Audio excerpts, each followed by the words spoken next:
नमस्कार, मी विशाल पाटील. झिरो आवर मध्ये आपल्या सगळ्यांचं स्वागत. महाराष्ट्राच्या राजकारणामध्ये आजचा दिवस अत्यंत महत्त्वाच्या घडामोडींचा ठरला. असं का म्हणतोय? कारण काही मिनिटांपूर्वीच आल्या दोन महत्त्वाच्या बातम्या. पहिली महत्त्वाची बातमी ती म्हणजे हिंगोलीमध्ये शिवसेनेनं उमेदवार बदललाय. होय, तुम्ही बरोबर ऐकलेलं आहे. आम्ही तुम्हाला सांगत आहोत तेच घडलेलं आहे. हिंगोलीमध्ये शिवसेनेनं उमेदवार घोषित केला होता आणि आज तो बदलला. तर दुसरी मोठी बातमी आहे तीही शिवसेनेचीच आहे. यवतमाळ वाशिममध्येही विद्यमान खासदार भावना गवळींचं तिकीट कापलं. कोण आहे नवा उमेदवार तेही आपण पाहणार आहोत आणि हेही पाहणार आहोत की एका दगडामध्ये शिवसेनेनं दोन पक्षी कसे मारले. ही सगळी कसरत सुरू आहे कारण सगळ्यांचं लक्ष एकच आहे, लोकसभा 2024. राज्यामधल्या 48 पैकी 31 जागांवरती लढती स्पष्ट झाल्यात बरं का. काही अत्यंत रंजक आहेत तर काही चुरशीच्या होण्याची शक्यता आहे, तर काही एकदम नेक टू नेक फाईट्सही होण्याची शक्यता आहे असं विश्लेषकांकडून भाकीतही वर्तवण्यात आलेलं आहे. असं असलं तरी देखील मात्र दुसरीकडे 10-1 जागा अशा आहेत जिथे महाविकास आघाडी असो की महायुती, दोन्ही बाजूला काही जागांवरून जोरदार रस्सीखेच सुरू आहे. आणि याच संदर्भातल्या आज दिवसभरातल्या घडलेल्या सगळ्या अपडेट्स मी तुम्हाला सांगणार आहे. पण सुरुवात करूयात कोकणातील अत्यंत महत्त्वाच्या बातमीनं.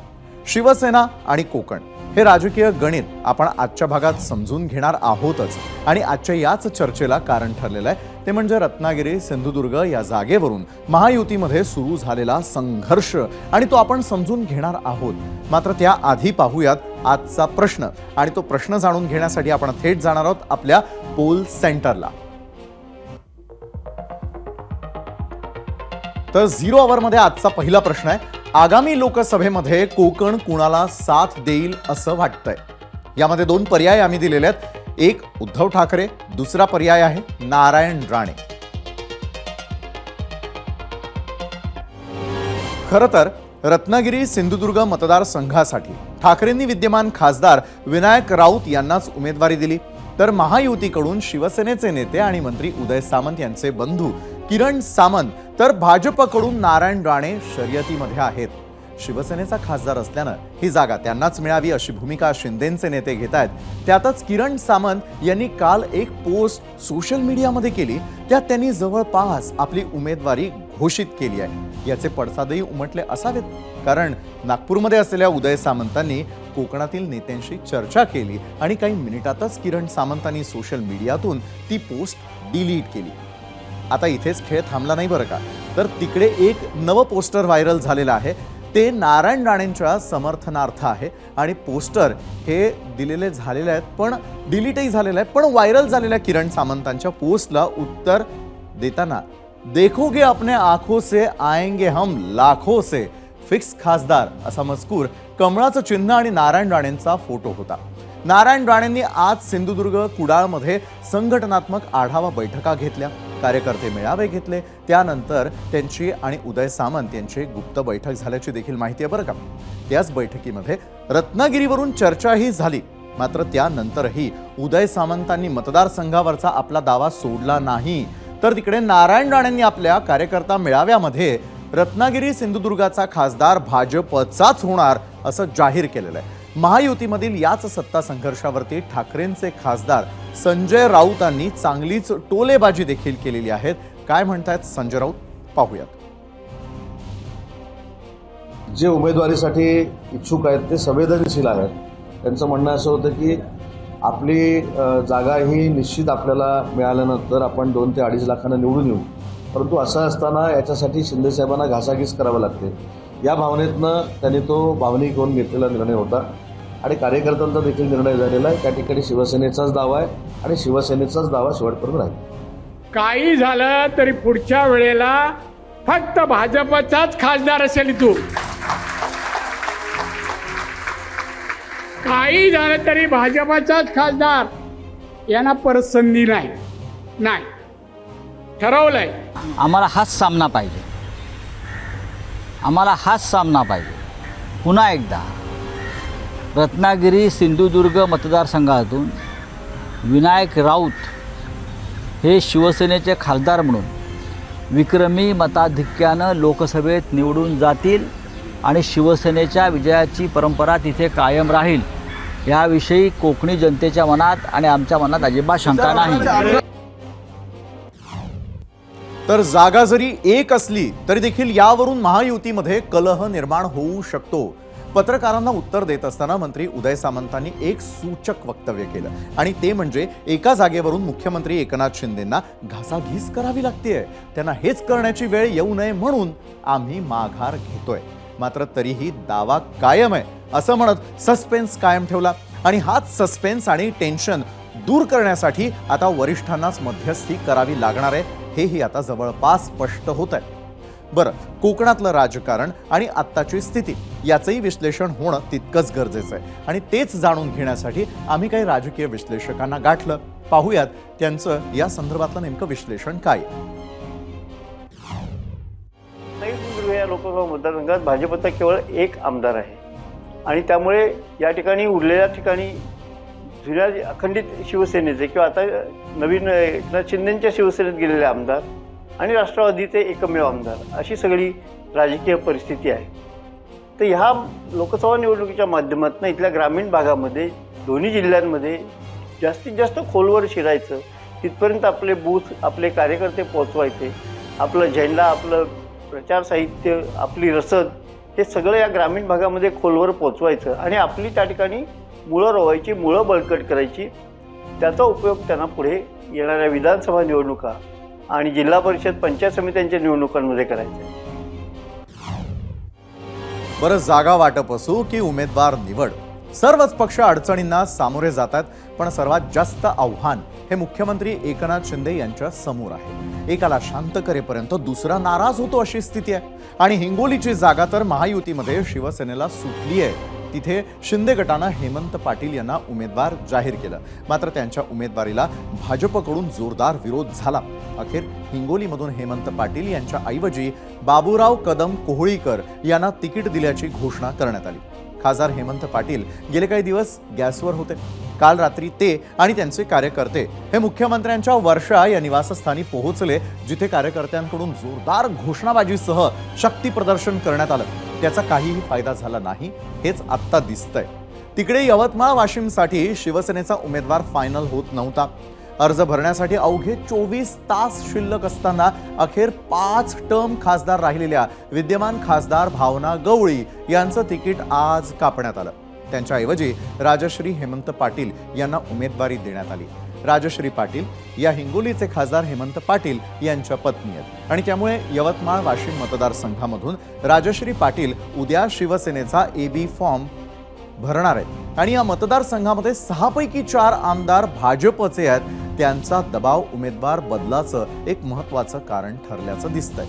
भावना गवळी आणि संजय राठोड राजश्री पाटील यांना कशी आणि किती मदत करतात यावर तिथला निकाल अवलंबून असेल बरं का. पण उद्या महायुतीच्या राजश्री पाटील यांचं नामांकन दाखल करण्यासाठी मुख्यमंत्री आणि दोन्ही उपमुख्यमंत्री हे यवतमाळमध्ये असणार आहेत. तर हिंगोलीमधून उमेदवारी जाहीर झाल्यानंतर बाबूराव कदम यांनी नेमकी काय प्रतिक्रिया दिलेली आहे पाहूया. राहून तर निश्चितच गेलो, कारण सर्वसाधारण शेतकरी कुटुंबातल्या एखाद्या मुलांना एवढी मोठी लोकसभेची जबाबदारी ही काय छोटी गोष्ट नाही. कधी वाटलं होतं का? मला लोकसभेची कधीच असं वाटलं सुद्धा नव्हतं. हल्ली आपण बघतो लोकसभेचे बाकीच्या पार्टीकडचे उमेदवार गडगंज श्रीमंत असतात आणि एकीकडे सर्वसाधारण शेतकरी कुटुंबातल्या मुलाला कुठलाही राजकीय वारसा नसतेवळ सुद्धा ही जबाबदारी महाराष्ट्राचे मुख्यमंत्री एकनाथभाई शिंदे यांनी दिलेली आहे. निश्चितच पार. बरं, पण आता रत्नागिरीमधून आपण जाणार आहोत मुंबईमध्ये, कारण इथे उद्धव ठाकरेंनी भाजपला धक्का दिलेला आहे, ज्याचा फटका जळगाव लोकसभेमध्ये होऊ शकतो. भाजपनं तिकीट कापल्यामुळे जळगावचे नाराज खासदार उन्मेष पाटलांनी अखेरीस आज शिवसेना उद्धव बाळासाहेब ठाकरे पक्षामध्ये प्रवेश केला. मातोश्रीवरती उद्धव ठाकरेंनी उन्मेष पाटलांच्या हातावर शिवबंधन बांधलं आणि त्यांच्यासह उन्मेष पाटील यांचे मित्र आणि पारोळ्याचे माजी नगराध्यक्ष करण पवारही ठाकरेंच्या पक्षामध्ये आले. पक्षप्रवेशानंतर उद्धव ठाकरेंनी करण पवारांनाच जळगावची उमेदवारी जाहीर केली. भाजपने स्मिता वाघ यांना लोकसभेची उमेदवारी जाहीर केल्यानं उन्मेष पाटलांनी भाजपशी काडीमोड घेतला. तसंच भाजपमध्ये मान राखला जात नसल्याची टीका देखील त्यांनी केलेली आहे. या बदल्याच्या भावनेने ते राजकारण रुजवलं जात नाही. ते तरुण पिढी पुढे विशेषतः उत्तर महाराष्ट्राला, या महाराष्ट्राला घातक विषय काही निर्णय त्याचा आपण वारकरी होता कामा नये. आणि म्हणून जर मान सन्मान नको, पण किमान आमचा स्वाभिमान जर त्या ठिकाणी जपला जात नसेल तर ते कोणी जपला जात नसेल. बैठकीलांना बोलवणं आणि अवमान करणं, चुकीच्या बातम्या देणं, अशा अनेक गोष्टी आज इथे बोलणं उचित नाही. पण मी आज आपला विश्वास देतो आणि मी ठरवलं की हा स्वाभिमान गहाण ठेवण्यापेक्षा स्वाभिमानाने साहेब आपल्या सोबत ज्या पद्धतीने आपण स्वाभिमानाची लढाई लढताय त्या लढाईमध्ये एक कार्यकर्ता आहे ना त्यांना सहभागी होण्याचं आम्ही सगळ्यांनी ठरवलं.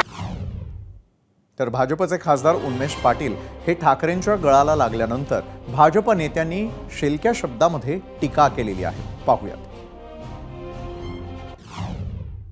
मला असं वाटतं की आमच्या उष्ट्यावरच ज्यांचं पोट भरतंय अशीच अवस्था उभाटा गटाची आहे.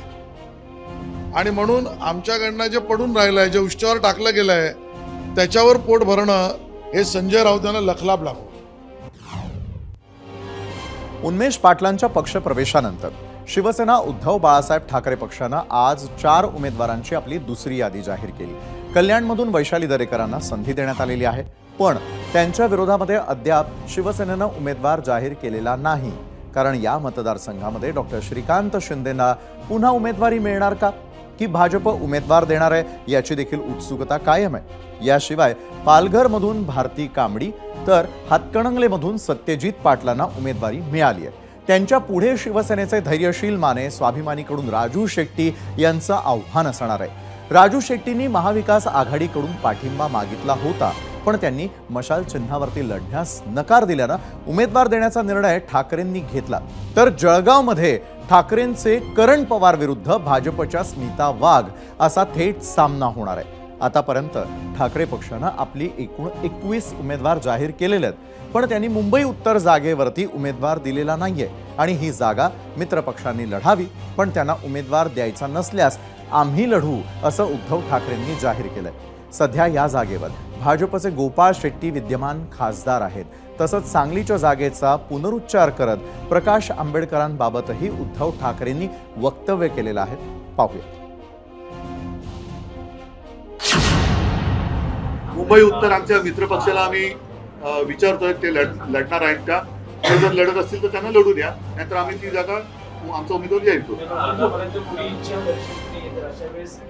नाही, आम्ही आमच्याकडे उमेदवार आहे, पण आम्ही यापूर्वीच मुंबईतल्या 6 पैकी 4 जागा ज्या वाटाघाटी ठरल्या त्या जाहीर केलेल्या आहेत.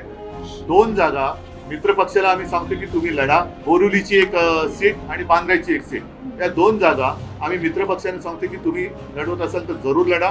आमचे सगळे कार्यकर्ते इकडे शिवसेनेचा उमेदवार असल्याप्रमाणेच पूर्ण मेहनतीने ही सीट जिंकून नेण्यासाठी प्रयत्न करतात. सांगलीची जागा जाहीर होऊन आता 10 दिवस झालेली आहे. मला वाटतं उद्या का परवा संजय राऊत स्वतः तिकडे चालले. आमची तिकडे प्रचाराची सुरुवात झालेली आहे. माझी अपेक्षा अशीच आहे की त्याचप्रमाणे जशी रामटेकची जागा आम्ही त्यांना सोडली, जी आमची जिंकलेली जागा होती, अमरावती सोडली, कोल्हापूर सोडली, तिथल्या सगळ्या कार्यकर्त्यांना समजावून मी तिथल्या काँग्रेसच्या किंवा राष्ट्रवादीचे जे उमेदवार असतील त्यांच्या प्रचार कार्याला सुरुवात करायला सांगितले. त्याच्याप्रमाणे ते काम सुरू झालेलं आहे.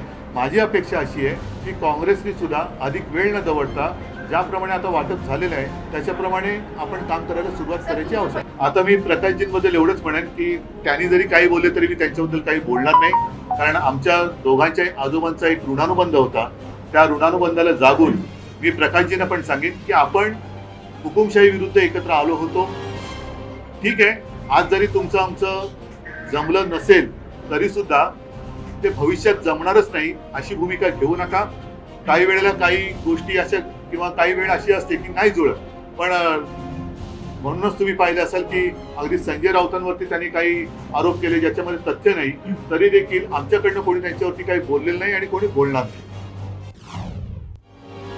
अमरावतीमधून नवनीत राणांना भाजपचं तिकीट मिळालं आणि सर्वात जास्त नाराज झाले प्रहारचे आमदार बच्चू कडू. त्यांनी प्रहारच्या तिकिटावरती शिवसैनिक असलेल्या दिनेश बुब यांना राणांविरोधामध्ये उतरवलं. दिनेश बुब यांनी प्रहारकडून आज आपला अर्ज दाखल केलेला आहे. डरते नहीं, जो डराते हैं उसको डराते हैं.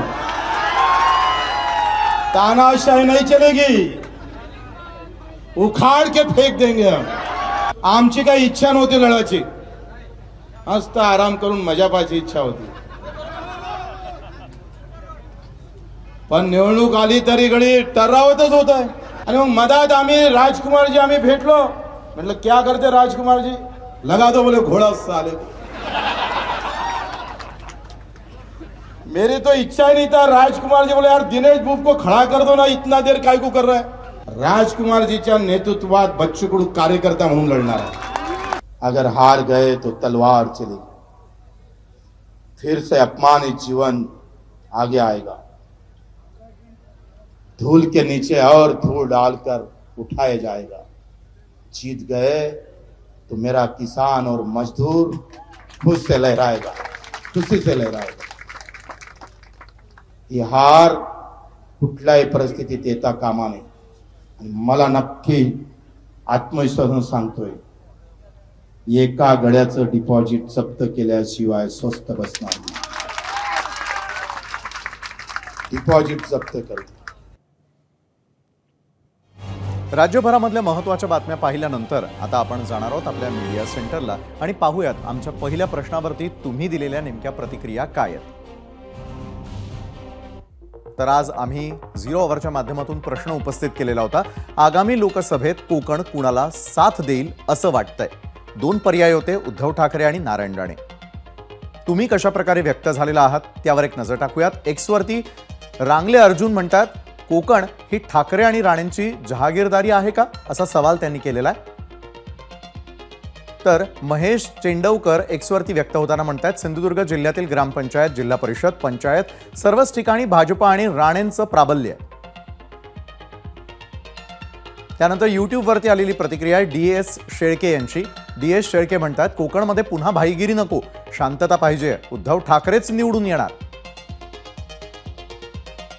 तर सचिन होळकर म्हणतात, कोकण नेहमीच बाळासाहेब ठाकरेंनंतर उद्धव ठाकरे यांच्या मागे उभा आहे. त्यानंतर फेसबुकवरती सचिन क्षीरसागर म्हणतात, उद्धव बाळासाहेब ठाकरेंना कोकण साथ देईल. अथर्व बाम फेसबुकवरती म्हणतात, कोकणचा ढाण्यावाग नारायण राणे हेच आहेत. तर रणजित घाडीगावकर म्हणतात, कोकणात फक्त आणि फक्त राणे सरकारच येणार. इंस्टाग्रामवरती किरण पेडणेकर म्हणतात, कोकणात उद्धव ठाकरेंचं काय कर्तृत्व आहे, नारायण राणे 9 महिने सीएम होते, जो कोकणात विकास झाला तो फक्त नारायण राणेंमुळेच.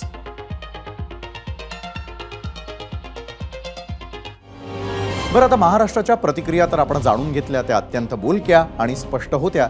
विषय कोकणचा आहे म्हटल्यानंतर विश्लेषणासाठी लोकप्रतिनिधी देखील तिथलाच पाहिजे आणि त्यामुळे आज आपण आपल्या सोबत बोलावलेला आहे कुडाळ विधानसभेचे आमदार वैभव नाईक यांना. तर वैभवजी यांना आपण आमंत्रित करूयात आपल्या आजच्या गेस्ट सेंटरला. वैभवजी, खूप खूप स्वागत आपलं आजच्या 0 ओव्हरमध्ये. मला खरं तर महत्त्वाचा प्रश्न हा विचारायचा आहे की महायुतीमध्ये सुरू असलेली जी धुसफूस आहे आणि जो सत्ता संघर्ष पाहायला मिळतोय तो प्रकर्षानं कोकणामधून जास्त जाणवताना पाहायला मिळतोय, हे आपल्याला मान्य आहे का?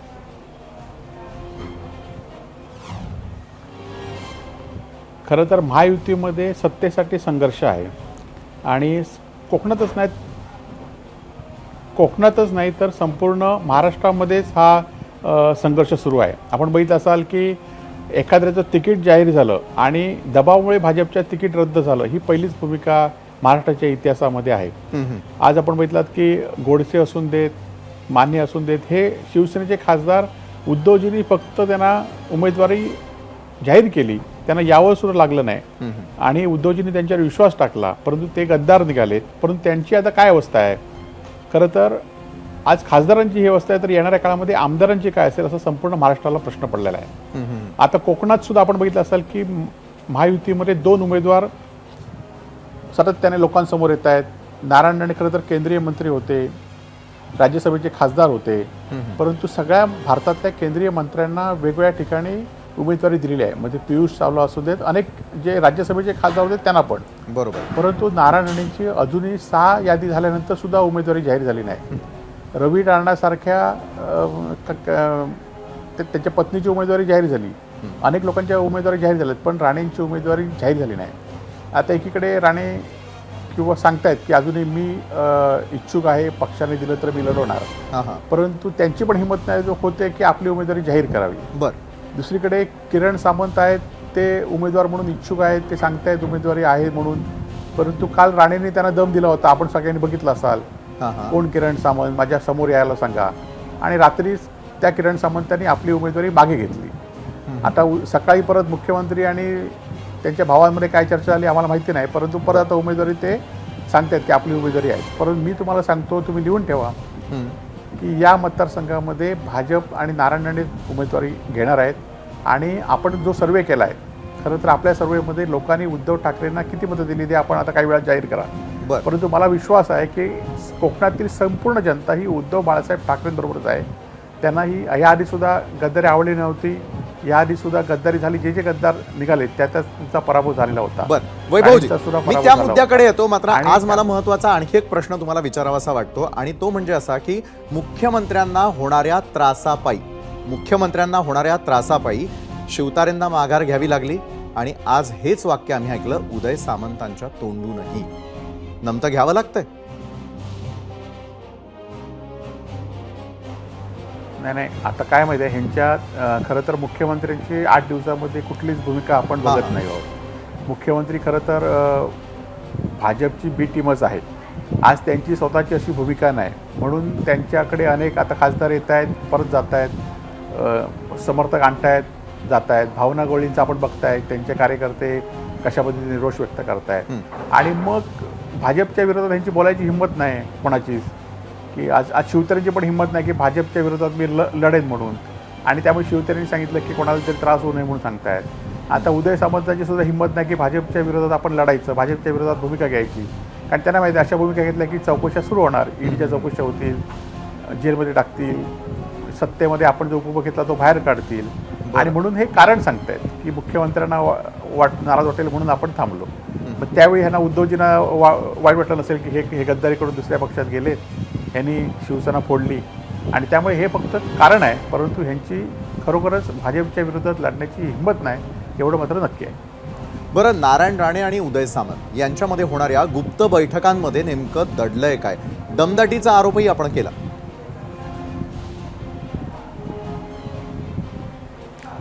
दमदाटीचा आरोप मी केला नाही, आपण सगळ्यांनी महाराष्ट्रातल्याने जनतेने बघितलं आहे की कशा पद्धतीने राणेंनी काल दमदाटी केली आणि कशा पद्धतीने मग उदय सामंतांच्या बंधूंनी उमेदवारी आपली मागे घेतली. हे काय मी बोललो नाही, महाराष्ट्रातली जनतेने बघली, मी फक्त त्याला वाचा फोडली. आणि खरं तर ह्यांच्या गुप्त बैठका आता कधी होतील? आज जर त्यांच्यामध्ये एकमत असेल तर हे दमदाटीपर्यंत विषय गेला नसता. आणि त्यामुळे त्यांची पण हिंमत नाही की उमेदवारी आपण राणेंच्या विरोधात उमेदवारी घ्यावी, आणि त्यामुळे सामंतांची पण हिंमत होत नाही, आणि शिंदे गटाचं सुद्धा हिंमत होत नाही की भाजपच्या विरोधात आपण लढावं, आणि त्यामुळे ह्या अशा भूमिका चालत राहत आहेत. बरं, महायुतीमध्ये मुख्यमंत्र्यांच्या शिवसेनेला नेहमी नमतं घ्यावं लागतंय का? घासाघीस करावी लागते जागेवरती?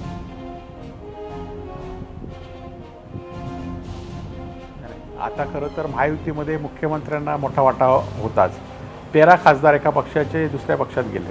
आपण बघितलं असाल की ज्या बिहारमध्ये पासवानांचे 4 मंत्री करून पक्ष फोडला होता, परंतु पासवानांना सगळ्या सीट दिल्यात, जे स्टँडिंग होते, परत त्यांना एक्स्ट्रा सीट दिल्यात. परंतु महाराष्ट्रामध्ये मात्र मुख्यमंत्र्यांचे 13 स्टँडिंग खासदार असताना त्यांना पहिल्याच फेरीत सांगितलं की तुम्ही तुमचा सर्वे वाईट आहे, आणि त्यांच्या जे उमेदवार जाहीर झालेत त्या उमेदवाराला लोकांनी विरोध करण्याच्या भाजपच्या लोकांनी खुलेआम विरोध केला आहे, म्हणजे माने असू देत किंवा असू देत. त्यामुळे मुख्यमंत्र्यांचं आता काय चालतं काय की नाही चालत, की सगळं भाजपच्या बी टीम म्हणून अमित शहा सांगतील तसंच त्यांना करावं लागतं काय, की त्यांच्यावर वैभवजी, कोकणचा मतदार नेमका कुणाच्या बाजूनं साथ देताना आपल्याला पाहायला मिळेल? आणि उद्या जर किरण सामंत किंवा नारायण राणे हे आव्हान तुम्ही कसं पेलणार आहात? खरं तर कोकणची जनता राणे मुख्यमंत्री आणि मंत्री असताना सुद्धा त्यांचा पराभव आम्ही केलेला आहे. बरं. आणि आज सुद्धा कोकणात खरं तर आमच्या या मतदारसंघामध्ये 4 मंत्री आहेत, तरी पण उद्धव बाळासाहेब ठाकरेंबरोबर लोक आहेत. विनायक राऊत, अनंत गीते हे कोकणचे दोन्ही खासदार मोठ्या मताधिक्याने निवडून येतील असा विश्वास नाही, तर असा आम्हाला सार्थ असा आत्मविश्वास आहे. नक्कीच. धन्यवाद वैभवजी, आपण आमच्याबरोबर बोललात आणि सखोल विश्लेषण केलं कोकणात असलेल्या राजकीय परिस्थितीवरती. धन्यवाद. तर एकंदरीतच सखोल विश्लेषणानंतर आता वेळ झालेली आहे इथेच महाराष्ट्राचा कौल जाणून घेण्याची, आणि महाराष्ट्राचा कौल जाणून घेण्यासाठी आपण थेट जाणार आहोत आपल्या पोल सेंटरकडे.